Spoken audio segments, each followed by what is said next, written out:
Fala aí galera, tudo tranquilo? Hoje eu estou aqui para dar aquela pregadinha, mas hoje não temos uma pregadinha normal, simplesmente, mas temos hoje na verdade o início de mais uma série. E a ideia dessa série é na verdade aprender com o vacilo dos outros.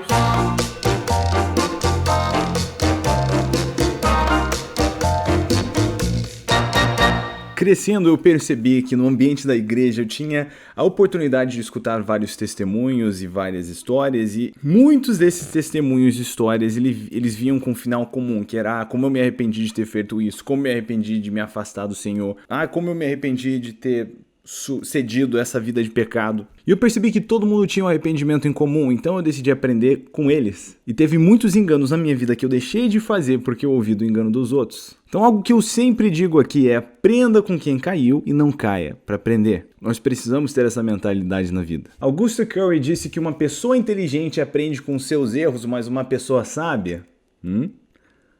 Uma pessoa sábia aprende com o erro dos outros. E é por isso que 1 Coríntios, no capítulo 10, no versículo 11, diz, referindo-se ao Velho Testamento e o que aconteceu com o povo de Israel no passado, dizendo: essas coisas que aconteceram a eles nos servem como exemplo, foram escritas como advertência para nós que vivemos nos fins dos tempos. Então essa passagem está dizendo tudo isso que aconteceu com esse povo, nos serve como exemplo, nos serve como advertência. Ver onde eles erraram nos ajuda a ver onde não devemos errar. Ver onde eles acertaram nos ajuda a ver onde acertar. Não só isso, mas Romanos 15, no versículo 4, diz que tudo que está escrito para o nosso ensino foi escrito. E você vai perceber, lendo a Bíblia, que nós temos escritos muitos vacilos de muitas pessoas. Às vezes você até tem aquela sensação: nossa, como que isso veio parar na Bíblia? Quem que aprovou essa história? Essa história é um baita vacilo. Talvez essa história está aí para que a gente possa olhar para ela e não repetir esse engano, certo? Dito isso, eu quero compartilhar hoje sobre um vacilo famoso de sua época, mas talvez não tão conhecido por nós. Eu quero ler agora com vocês sobre o vacilo de Abimeleque, que acho que vai ser mais prático do que você está esperando. Juízes 9, no versículo 91. E Abimeleque veio até a torre e a combateu. Abimeleque estava pelejando contra Tebes. Chegou-se até a porta da torre para queimar. Porém, uma mulher lançou um pedaço de uma pedra, sobre a cabeça de Abimeleque e quebrou-lhe o crânio. Então chamou logo ao moço que levava suas armas e disse: desembanha tua espada e mata-me, para que não se diga de mim, uma mulher o matou. E o moço o atravessou e ele morreu. Que provavelmente não é a história mais feliz que você vai ouvir hoje. Abimeleque não conseguia suportar o pensamento das canções sendo cantadas sobre como ele foi morto por uma civil desarmada. Só tinha uma pedra. Ele que era um rei. O que foi? Um baita de um vacilo. Agora olha só o que é interessante sobre esse engano de Abimeleque. Esse engano, esse vacilo que ele até queria que fosse escondido, que não fosse lembrado.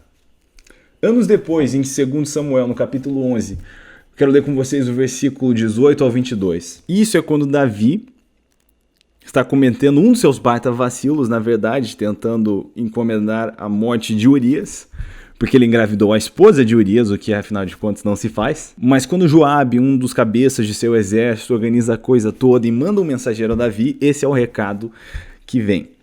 Então Joabe enviou notícias e fez saber a Davi tudo que se dera na batalha. Deu ordem ao mensageiro dizendo: se, ao terminares de contar ao rei os acontecimentos dessa peleja, suceder que ele se encolerize, ou seja, perca a cabeça, fique pistola, fique nervoso, e te diga: por que vos chegastes assim perto da cidade a pelejar? Porque esse mensageiro veio não só a reportar a morte de Urias, mas de outros homens que morreram em combate, porque chegaram perto da muralha, porque Davi tinha pedido isso. Mas Joabe disse: se Davi te disser por que chegou perto da muralha, não sabeis vós que haviam de atirar do muro? Quem feriu Abimeleque, filho de Jerubezete? Não lançou uma mulher sobre ele do muro um pedaço de pedra, assim morrendo em Tebes? Por que vocês chegaram perto do muro? Então dirás: também morreu teu servo Urias o Heteu. Mas Joabe diz o seguinte: você vai chegar para o rei e vai falar que os homens morreram porque chegaram perto da muralha. Aí o rei vai ficar nervoso e vai dizer: mas por que foram perto da muralha? Você não lembra da história do Abimeleque que morreu com a pedrada na cabeça? Não se chega perto da muralha, porque as pessoas jogam coisas em você. Flechas, pedras. O que me traz para duas observações. Primeiro, a tentativa de Abimeleque de esconder seu vacilo não deu certo e ele foi para sempre lembrado como o rei que tomou a pedrada na cabeça da mulher desarmada. Não desarmada, ela tinha uma pedra, afinal de contas. E assim foi Abimeleque superado pela mulher de Tebe. Mas, não só isso. O que Abimeleque fez foi um vacilo tão idiota, tão insensato, que o vacilo dele ficou de lição para gerações futuras e agora Israel, estabelecido como nação, mais firmemente do que nos dias e na época dos juízes, tem a seguinte estratégia em meio aos seus soldados. Não chegue perto do muro para não tomar pedrada na cabeça.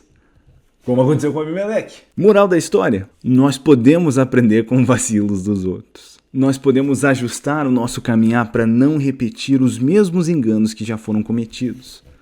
Obviamente, quando erramos, precisamos ser inteligentes para aprender com nossos enganos. Mas mais do que isso, precisamos ser sábios para aprender com o engano dos outros. Então se prepare, porque nessa série nós vamos passear por vários vacilos que ocorreram nas escrituras, vários enganos cometidos por várias pessoas. Não para apontar o dedo e para condenar o fracasso deles, mas simplesmente para tentar ter a sabedoria de não repetir os mesmos vacilos na nossa vida. Infelizmente, muitos de nós já cometemos muito dos vacilos que vão ser contados aqui, né, que vão estar nessa série como advertência para nós, mas essa sabedoria pode nos ajudar a prevenir cometer isso novamente, ou para alguns isso pode até ajudar essa pessoa a nunca cometer esse vacilo. Dito isso, semana que vem a gente continua essa série agora falando sobre vacilos e enganos que nós queremos evitar na nossa vida. E fica também o conselho de não chegar perto do muro, que tem pessoas que querem jogar coisas em você. Pelo menos não sem um capacete, ou uma proteção. Ou sem chegar perto do muro. Assim, né? Aprendamos com os vacilos.